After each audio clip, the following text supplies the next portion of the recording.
Hey guys, what's up and welcome to the first episode of Talk Nerdy to Me for 2017. Now 2017's already been ongoing for a while now, but you haven't seen an episode of Talk Nerdy to Me. Why that is, you might ask? Well, I took a step back and I really wanted to just rethink about what Talk Nerdy is to me and what I want it to be to you guys. So Talk Nerdy to Me really is a series that I want to be able to express my opinion about stuff that I am passionate about or obsessed about, and just, in all honesty, things that excite me that I want to talk to you about. So the word nerd per se, when I say talk nerdy to me, it's more of the word nerd translates into multiple different words in other languages, but it mainly interprets into something meaning that you're obsessed about something, you get excited about that thing, or you're passionate, really passionate about it. So that's what I want to really make this series about, where I can talk to you guys about things that I'm passionate about and things that get me excited. Yes, we will talk about stuff like gaming, computers, and all that crazy tech server related awesome stuff, because I'm interested in that and I'm passionate about that. But I'm also passionate and excited about heaps of other stuff you don't know about yet. So in this episode, I think I'm going to talk about all the cars that I've owned, all the cars that I'm going to be buying soon, and the cars that are my dream cars. So let's talk about that. You see a lot of car content on my channel, but it's going to be changing a fair bit. Yes, you're still going to see lots of car content, but there's going to be more of other stuff as well. So I hope you enjoy. Let's get this episode started. Talk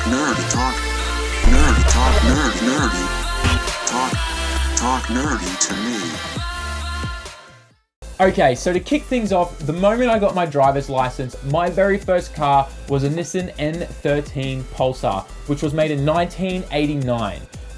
Believe it or not, that's the same year I was born. So it was kind of cool to have a car that was from the same era. Anyways, so yeah, I had an N13 Nissan Pulsar. It was a 1.6 litre engine, front wheel drive, manual, and it had a single point injection. So it was kind of like I guess the easiest way to describe a single point injection is it's like a carburetor, except there's an actual big injector at the top of the inlet manifold that sprays in exactly pretty much the same setup as a carburetor, except they use a big electronic injector. Anyways, it was slow as balls. But you know, it did exactly what I needed it to do, A to B, and you know, I didn't even care what my first car was, as long as it worked. I was really practical with that kind of thing. I'm a logical person.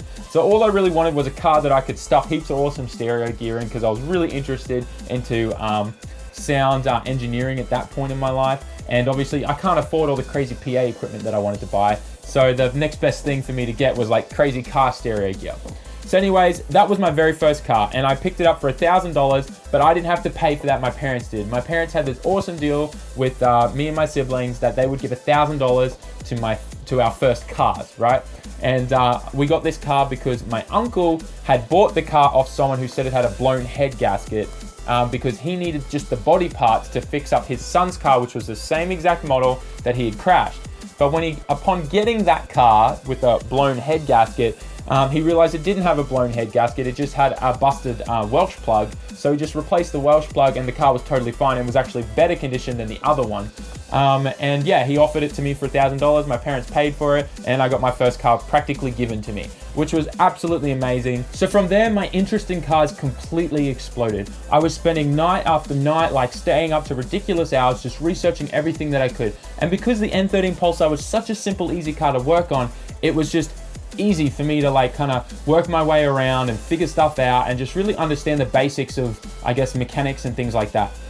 From there, it just exploded even more. I ended up buying another N13 Pulsar sedan. Now the chassis only weigh like just under 1 ton, so they're really light cars. Now this particular car that I had bought, so I had 2 cars. I bought a second one, exactly identical sedan. This one was insane. It had a ridiculous paint job, a ridiculous vinyl wrap. It had underglow. It pretty much looked like a car from Fast and Furious. But the main important thing was that it had a CA18 DET with a T28 turbo conversion sitting under the bonnet or the hood, wherever you're from in the country, whatever you call it. And the power to weight ratio of this car was insane. It was so fast. Now, unfortunately, I made a really bad financial decision at that point. The bank was like spamming me because I just turned 18 and they're like, hey, we can loan you money now. We can give you a credit card with $10,000 on it, all this junk, right? And just a quick little side note, there should be something that legally prevents banks from spamming people the moment they become legal age to try and get them into debt.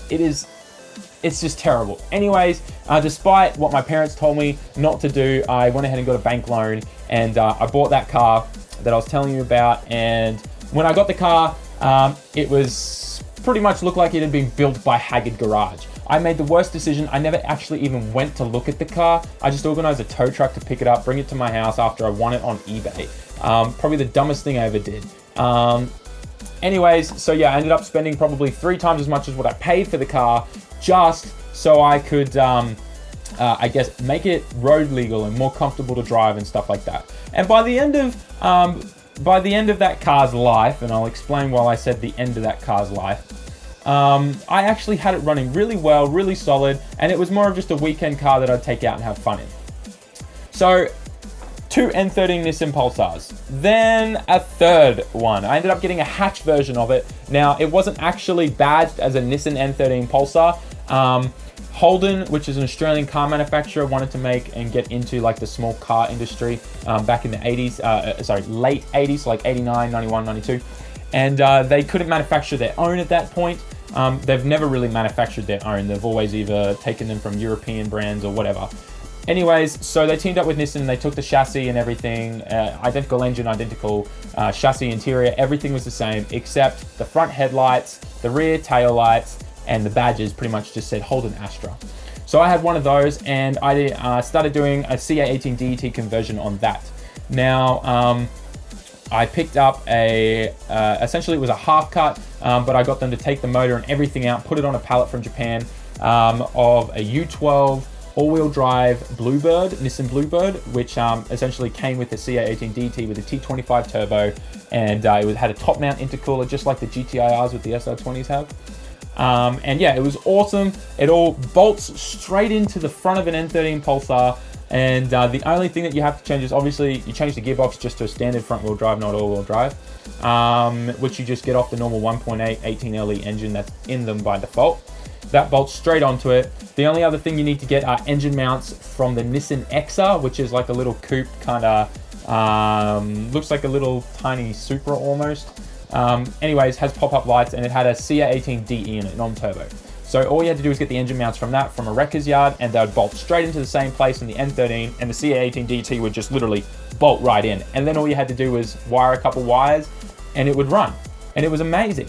I literally had like 2 cars with a CA18 DET turboed, and the little hatch was even less, like it weighed even less than the sedan, so it was even nuts.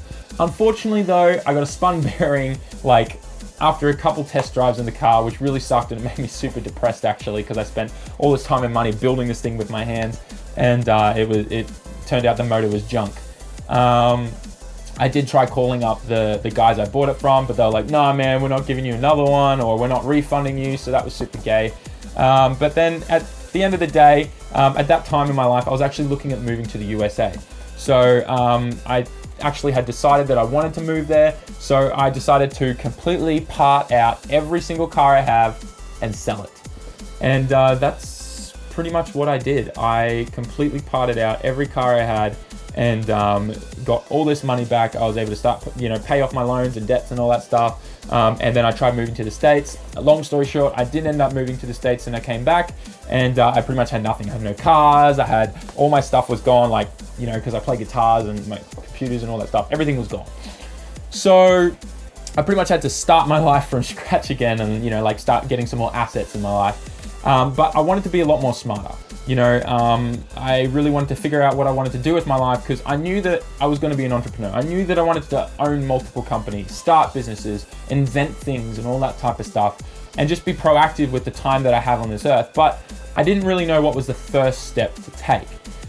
In the future, I will do a video in the Talk Nerdy series and just really give you guys guidelines on that part of my life, and what should be the first step you should take if you're interested in starting companies, businesses, or in that type of stuff. So drop a comment in the comment section if you're keen for that video. Anyways, so from there, I really kind of focused on my career at that point. I started working for this awesome company, and I just really gave everything 100%, really 120% to it. And I started off as a network administrator there, and then became the network and telecommunications like infrastructure engineer. And then from there, I also became the creative multimedia manager and a marketing coordinator for them. And I was doing... Did you accidentally summon me? Yes, I accidentally summoned you. What the hell, Siri? That was awesome. Anyways, I took on all of those roles at that company, and I did them all like as my full-time job. That was just everything that I did. And at that point, I think, you know, like the directors of the company were really awesome. I had 3 Russian directors, and they were just funny as and awesome. I got along really well with them, and I actually learned so much from them. And while I was doing that and focusing on my career and everything, my brother, who's a teacher, he's an art teacher and does graphic design and all that stuff. He was teaching in a school up in North Queensland, and he had driven his car through some floodwater, which was a Mazda 323 Protege. Anyways, the car, obviously, when it went into the water, it just stopped. It would crank, but wouldn't start up and go. So that either meant there was a fuel delivery issue or an ignition issue, right? Or some sensor, like a crank angle sensor, had gone. Anyways, the local mechanics up there couldn't figure it out, and they said the car was junk. So he went and bought a brand new Mazda 3 from the dealer, and my parents were like, let's get the car sent to us, and we'll take it to our local mechanic and see what he knows. Anyways, that's what happened. The car went to our local mechanic, and he figured it out right away. It was just a crank angle sensor, and the car was totally fine.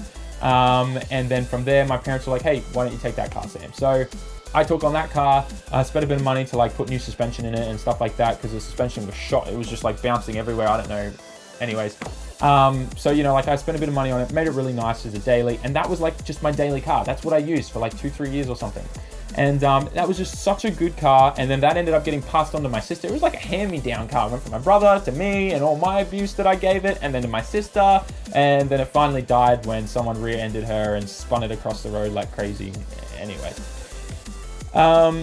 So yeah, Mazda 323 Protege. And then once I was completely debt-free, I was doing really well financially. My job was amazing. I was like, that's it. It's time for me to buy a nice car. It's time for me to buy the car that I've always dreamed of having. And that was an R34 Skyline. Not a GTR though, but a GTT, a rear-wheel drive Skyline. Because I wanted to have something as a really good base that I could do things with in the future. And I felt if I bought a GTR, all I'm gonna wanna do is just polish it every weekend, wash it every weekend, you know, look after it, store it, and rarely drive it, right? It's a collector's car. So one day when I do buy an R34 GTR, that will just like go in my garage, and I'll just take it out for the weekend car, you know, that kind of thing. So that is one of my dream cars. So don't forget that. R34 GTR is one of my dream cars, but it's not my main dream car. So yeah, I bought a GTT, which is a rear-wheel drive R34 Skyline with an RV25 Neo in it. So it's the latest series of the RV25 engine. Has a different like designed head for cooling and water, and a few other key differences like that. And obviously factory turbo.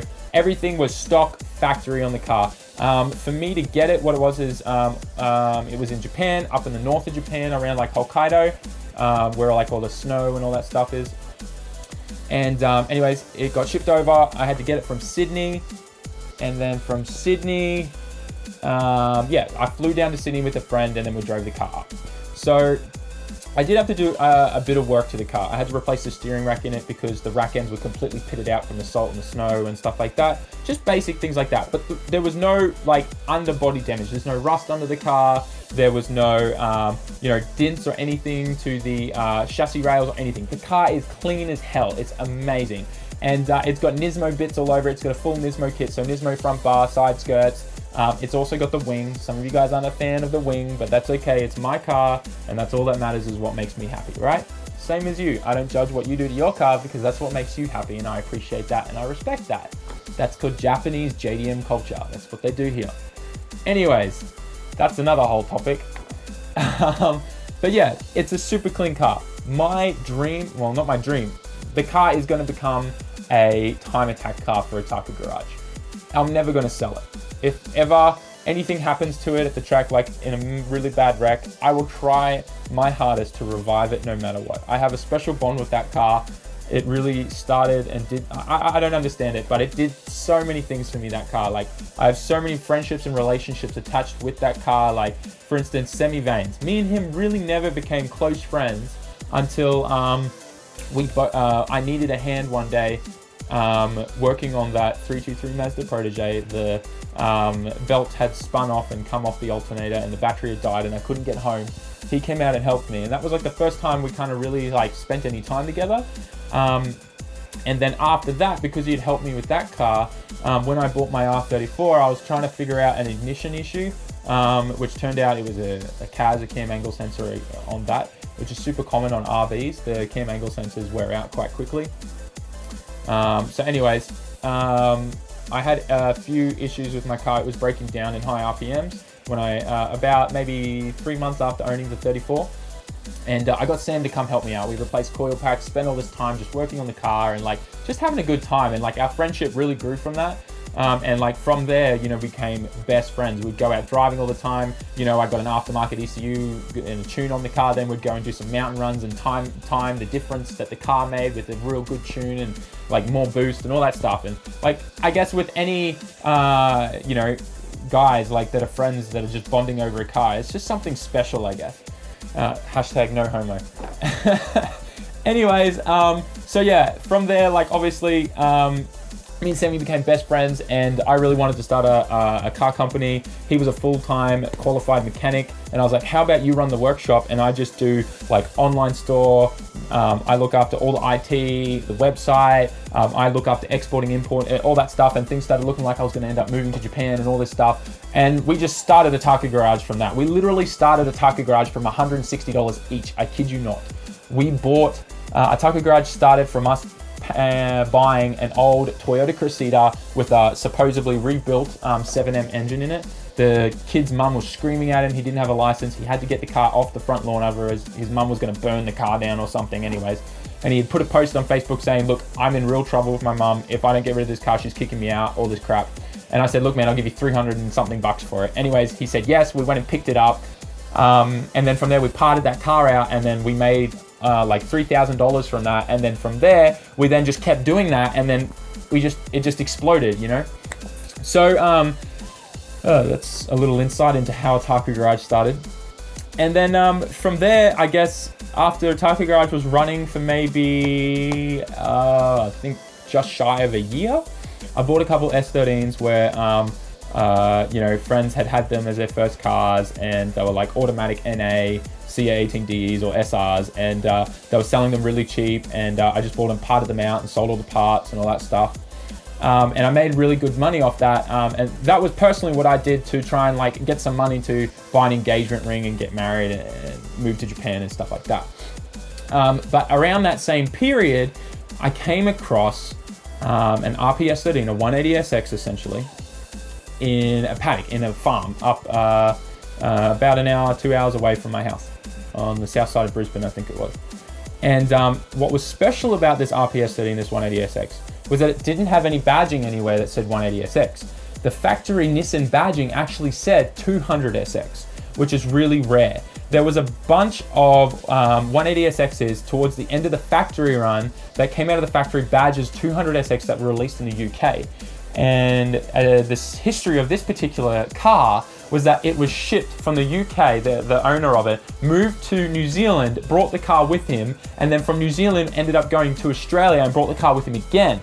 So this car had come from the UK to NZ, from NZ to Australia, and then was just sitting in this paddock with no engine in it. The kid had planned to put an SR in it or something. Factory, when it came out of the factory, it had I think it was a CA version. Anyways, so I had this awesome, rare as balls 200SX/180SX in Australia that had like the quarter glass says 200SX. I'll put photos up. The rear bar has wide European like spacing for number plates, and the rear like all the badging just says 200SX. The engine tags, the chassis tags all say 200SX. So it's super awesome and rare. And I'm turning it into my track only drift car. So I found that and I got it for a bargain, absolute bargain. It was like $500 for the whole thing with all these extra parts and stuff that I didn't need, that I sold, made money back. So the thing only cost me like $300. So that's my dedicated drift car. A little update on that is that we just got the head back. The cams now freely spin under the correct torque specs for the cam caps. So we've saved the head, which is awesome. As some of you guys may know, unfortunately the cam caps and the lifters were accidentally thrown out as scrap They got mixed up in the box, something wasn't labeled correctly, and somehow they were put in the scrap pile, the scrap metal pile. And when the apprentice went and did the scrap run, he just threw it all out. Like, you know, crap happens, right? No one's fault, it just happens. Trying to keep a clean heart about that. I was a little bit upset. Anyways, so it's all fixed now. We finally got it back. It's been ages, so now the motor can finally be put together and the RB20 can go in the engine bay. Now, what else is happening is next month, Sam Baines flies back out here to Japan. I'm going to Goto with him and my wife, and we're shooting some awesome videos with Kosh Kubi-san. There's an R33 there that he's got there for us to part out. So I'm taking the engine, all the drivetrain, everything off the car that I can, putting it on pallets, sending it back to Australia. The gearbox and the diff, like all the drivetrains going in the 200SX drift car. So that's the drift car, I guess, all summed up and done.